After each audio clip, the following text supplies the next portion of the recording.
يا أيها الذين آمنوا اتقوا الله وقولوا قولا سديدا يصلح لكم أعمالكم ويغفر لكم ذنوبكم ومن يطع الله ورسوله فقد فاز فوزا عظيما.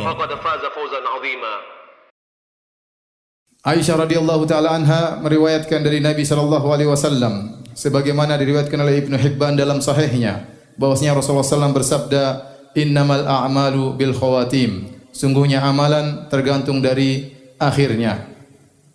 Demikian juga Al-Imam Ahmad meriwayatkan dalam musnadnya dari Sahal bin Sa'ad radhiyallahu taala anhu bahwasanya Rasulullah SAW bersabda, "Inna rajula la ya'malu bi amali ahli jannah wa innahu la min ahli nar." Sungguhnya seseorang beramal dengan amalan penghuni surga padahal dia sungguhnya adalah penghuni neraka jahanam. Wa inna rajula la ya'malu bi amali ahli nar wa innahu la min ahli jannah. Sungguhnya ada seorang beramal dengan amalan penghuni neraka padahal dia adalah penghuni surga. Kemudian kata Nabi sallallahu alaihi wasallam, "Wa innamal a'malu bil khawatim." Sungguhnya amalan tergantung daripada akhir seseorang. Al-Imam Al-Bukhari rahimahullahu taala juga meriwayatkan dalam sahihnya dari Sahal bin Sa'ad radhiyallahu taala anhu bahwasanya Rasulullah SAW pernah bersabda, "Man ahabba an yanzura ila rajulin min ahli an-nar falyanzur ila hadha." Kata Nabi SAW dalam perang Uhud, kata Rasulullah SAW, barang siapa yang ingin melihat kepada seorang penghuni neraka, lihatlah pada orang ini.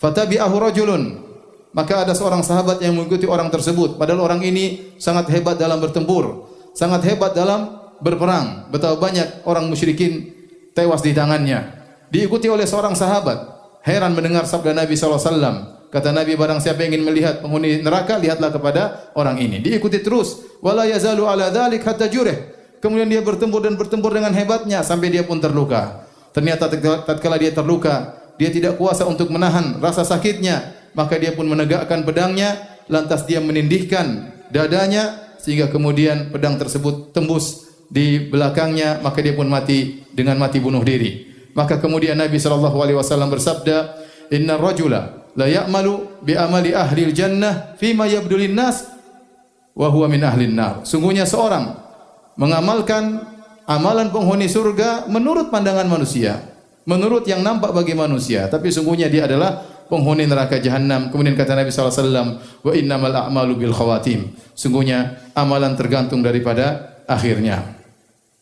Para hadirin yang dirahmati oleh Allah Subhanahu wa taala, hadis-hadis ini mengingatkan kepada kita agar kita tidak bangga dengan apa yang telah kita lakukan, dengan amal soleh yang kita lakukan, dengan tilawah kita, dengan sedekah kita, dengan bacaan Quran kita, dengan salat kita, ya, dengan amalan soleh yang kita lakukan, karena kita tidak tahu bagaimana akhir kesudahan kita. Wa ma tadri nafsun bi ayyi ardin tamut. Dan tidak satu jiwa pun tahu di bumi mana dia akan meninggal dunia. Sebagian ahli tafsir mengatakan dia tidak tahu bagaimana kondisi dia di bumi tersebut tatkala meninggal dunia. Apakah dalam kondisi baik ataukah dalam kondisi su'ul khatimah. Allah Subhanahu wa taala menggaibkan ini semua. Ini adalah rahasia Allah semata, tidak ada yang mengetahui kecuali hanya Allah Subhanahu wa taala tentang takdir seseorang, apakah dia penghuni surga ataukah dia penghuni neraka jahanam. Di antara hikmahnya kata para ulama agar seorang tidak merasa ujub dengan apa yang dia lakukan, tidak merasa bangga dengan apa yang dia lakukan karena dia tidak tahu bagaimana akhir hayatnya.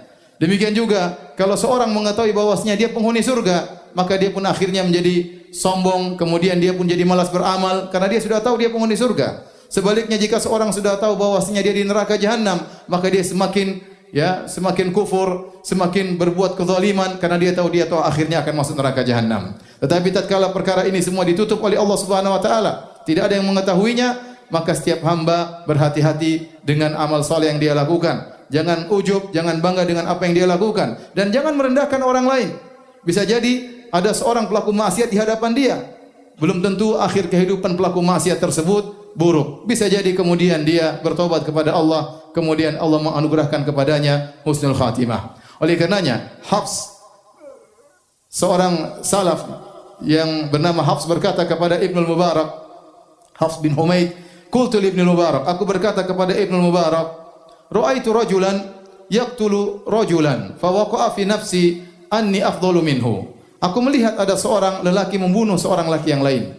Lantas terbetik dalam hatiku bahwasanya aku lebih baik daripada pembunuh tersebut. Maka apa kata Ibnu Mubarak rahimahullahu taala, amnuka ala nafsika asyaddu min dzambihi. Kata Ibnu Mubarak, engkau merasa aman terhadap dirimu itu lebih berat perkaranya daripada dosa yang dia lakukan. Maksudnya apa? Engkau merasa bahwasanya kau lebih baik daripada dia. Dari atas dasar apa? Apakah engkau merasa bahwasanya kau pasti masuk surga sementara pembunuh tersebut masuk neraka jahanam?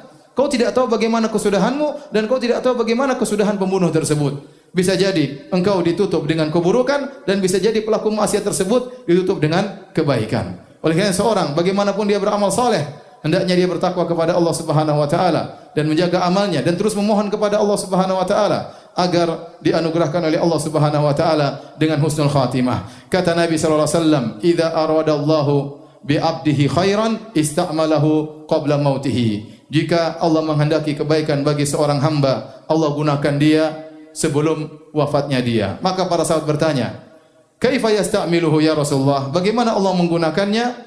Maksudnya itu menggunakan dia dalam amal saleh. Kata Nabi sallallahu alaihi wasallam, "Yuwaffiquhu bi amalin saleh qabla mautihi, ya thumma yaqbiduhu alaihi." Yaitu Allah membuat dia bermudah-mudah untuk melaksanakan amal saleh sebelum dia meninggal dunia, kemudian Allah mencabut nyawanya dalam kondisi husnul khatimah.